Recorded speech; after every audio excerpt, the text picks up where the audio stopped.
Hi. Hello, everyone. So, major revelation. Another really basic one. I don't want to be a clinical psychologist. I repeat, I do not want to be a clinical psychologist. I don't even want to be a clinical health psychologist. Now, I know a lot of you may be thinking, well, no shit. You were in graduate school and you chose to drop out or leave after 2 years, not finish and not become a clinical psychologist. And yeah, of course, that's true. No shit, right? I mean, I knew it too, but I don't think I've said it. And I think there's really something to saying it.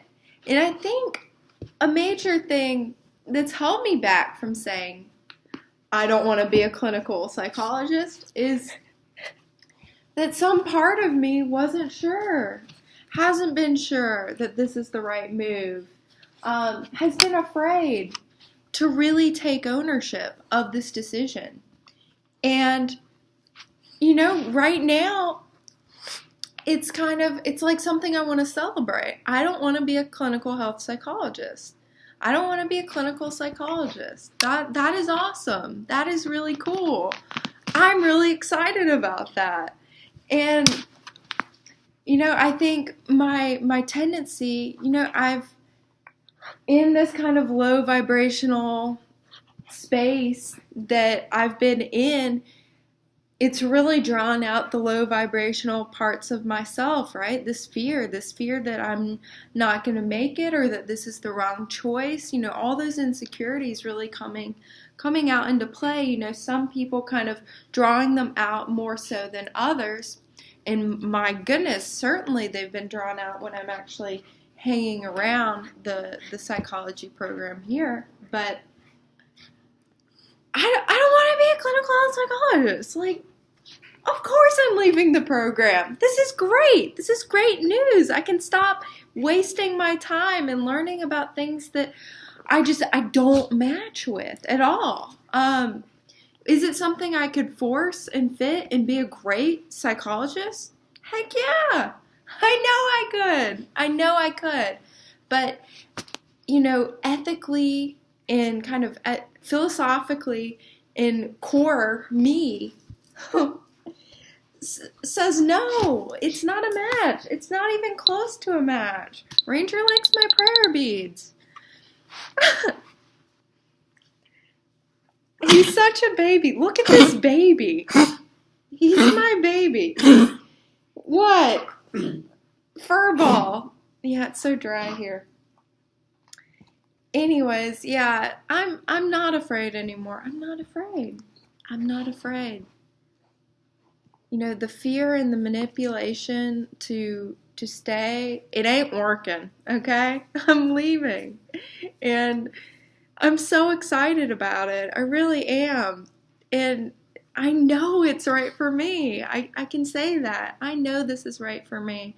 I know I have a lot of talents and I haven't been using them as effectively as I can if I give up on this mismatch path that I've been on. And, it's kind of been tough for me lately because I'm like, what am I going to do, really? What am I going to do? I only know vaguely, I'm good. I'm a healer and I'm a teacher, but like, what? Heal what exactly and how? If I'm not a clinical health psychologist, what do I use? And the answer is, of course, I don't use anything. I use myself as a conduit for something greater than myself to flow through and to facilitate healing in another living being who has all of the equipment and is directly connected to, spirit, source, God, the universe, whatever healing energy that they need in order to heal. So I got that in teaching. I'll teach about what I'm passionate about. I've really enjoyed teaching a health psych class here, emphasis on the health and the psychology too, but on my take about all of it, of course. And what are my favorite topics within that class to talk about? Well, the food, the nutrition, the lifestyle, how to effectively manage stress, meditation, spirituality. These are all my favorite things to talk about, and that's what I'm going to be teaching, and really harmonizing the two together. So I love working with people one-on-one and in small groups, and providing kind of the education, but also bringing in that strong, that healing energy, and allowing that to take place, providing space for that to take place. And I know I can do it. I am doing it. I'm doing it all the time. Whether I'm in a therapy room at Root Hall, where my psychology program is, or whether I'm at the yoga studio, or whether I'm at freaking Kroger talking to the cashier. It's on, it's happening, it's me, it's my essence. And that is what I'm looking for. I'm looking for a profession, a calling, a path where there's no separation between the lifestyle and the work. They are one. The lifestyle is allowing me to provide the service that, provides the income that is necessary in this current world in which we live, to get by, to survive. And, I just got a message that maybe I will be participating in a retreat held here right around my birthday, which is so exciting. I might be doing food and talking about holistic lifestyle and health and nutrition. And oh my God, I'm just so freaking excited right now. I could float away. Maybe I had too much cacao and durian in my durian, cacao, banana, cinnamon, mulberry bowl. Look at this baby. My God, what is not to love? I've had this baby since he was 8 weeks old, and he weighed 4 pounds, and I could hold him like this. What a beautiful little creature. Is this not God? I love you, Ranger. Thank you for being with me, for choosing to live with me, to choose into this life that we're sharing together. This little cute baby. He's just a little boy. He's a puppy who won't grow up. These are the puppies. These are dogs that look like puppies their whole lives. And I think that's so cool. I was drawn to this kind of breed of dog. So I think there's an important message there that we're all children. And as I age, I just see myself as the same child. And the people around me, they seem to have stopped aging too. I don't know. I'm just, maybe I'm not as tuned into physical features as I once was. Look at this baby. But yeah, there are reminders that we're all just puppies, right? We're all just little kids. We're all babies all the time. Our physical exterior kind of changes, but inside, that is the beautiful, that is the raw, that is the core essence that transcends time and space and age and all of these constructs that we've created with the human mind to understand the beautiful experience and mystery that is life. Oh man, I'm feeling it. I'm really feeling it. I am high as a kite right now. on nothing, on love, on no drugs, no drugs in this body. Yeah, I'm really feeling called and in alignment with some kind of life coach, health coach kind of position that allows me to work one-on-one, work in groups, maybe work from a distance. I do feel that Hawaii is my spot, though, just to be around a high vibration community. I need that. I need that for inspiration.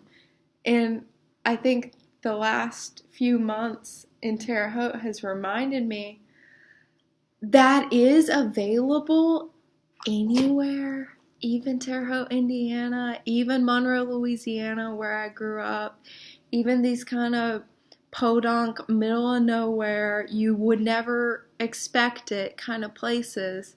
That is available anywhere, and I just want to stress that to all the people who might be watching this in different communities where they're like, I don't live in Hawaii, I don't live in California, I don't live where it's a very cool or high vibration or kind of enlightened culture, a more conscious culture where all the vegan and raw foods and gluten-free and all kinds of dietary preferences are readily catered to. I don't live in a big city where that's available. We only have one yoga studio. Well, you have a yoga studio, and people there are gonna probably get it, and they're gonna like the same stuff you like, and if you dig enough, you'll meet someone else who's watched Forks Over Knives, someone else who's into healthy eating and has heard of Colin Campbell, or knows that raw fruits and veggies are where it's at, and that meditation is cool. Whatever it is you're into, that kind of culture is available, and it is waiting for you to come and do your part and to help it grow and expand. But yeah, so I am gonna so miss this amazing culture that I've been able to tap into here in Terre Haute, and in a who would have thought it possible kind of place. Amazing things are happening here, and I'm just so grateful for the opportunity to play a part in some of the amazing things and people and events and movements and consciousness and expansion that is happening in this city, in this town that so desperately needs it, because the energy here is quite low vibration energy. And there are pockets and places and nooks and crannies where the energy is very high vibration, and it's just getting higher all the time, and that is unbelievable. And I think part of my journey here is to experience this great contrast between the high vibration energy that I get to be a part of at the yoga studio, in yoga, with Leaf, the lifestyle education and food program run out of the Maple Center here in Terre Haute. There is amazing energy there, and I am so grateful to have met the men and women who are involved in both places, and to have learned and grown with those communities, because it stands in such sharp, crystal contrast to the kind of energy that I've been experiencing while enrolled in my clinical psychology doctorate program here in town. It has been an extreme contrast. I've really felt the other end of the spectrum there. Not to say that everyone there is low vibration or negative energy, or doesn't have good intentions. It's neither good nor bad. I think everyone has good intentions, is trying to grow and expand, and I think any kind of negative energy or fear manipulation, guilting, whatever, it's all coming out of a place of pain, and that in the moment doesn't make it any easier to deal with. That, oh, that person's trying to hurt me or create conditions in which I can be hurt.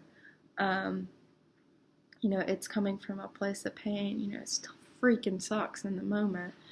But I've had that extreme contrast between all the positive vibes, the healing vibes, the consciousness expanding vibes, and then these really, what I perceive to be much darker vibrations and much lower energy and a much more pathological focus rather than a health and wellness and healing and upward momentum.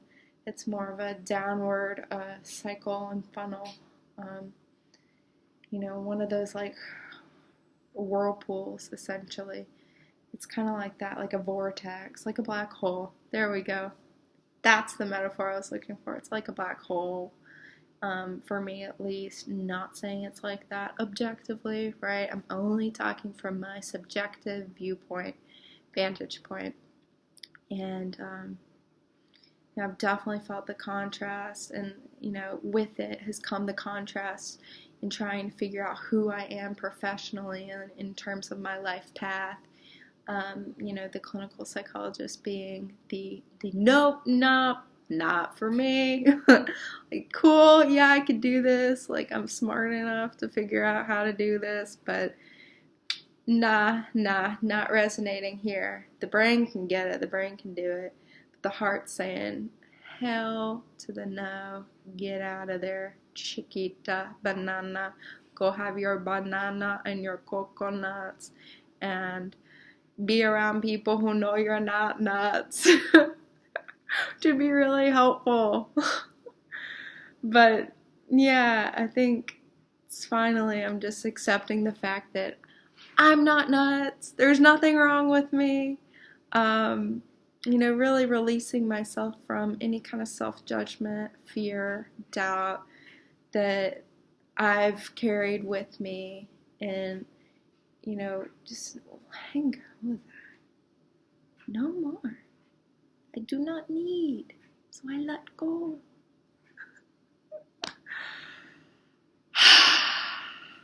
I love my prayer beads. They're so fun. Rangy loves them too. And he says, I know you're spiritual. You don't have to wear prayer beads to seem spiritual. I don't wear them to seem spiritual. I just like them. I think they're pretty, and sometimes I meditate with them. This poor little guy. I don't know what he's coughing at. Furball? Anyways, I love you, and I'm truly grateful for you. Thank you so much for watching.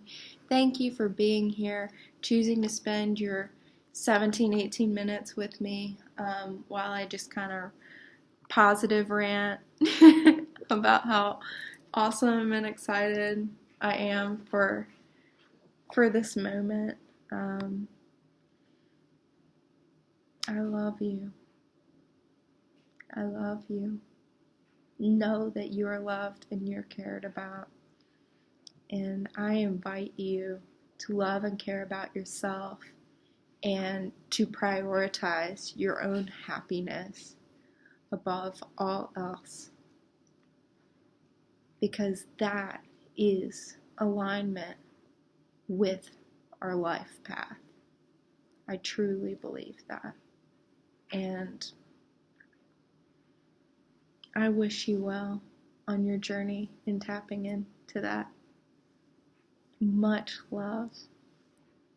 Namaste. Rangy says bye, and that he loves you too.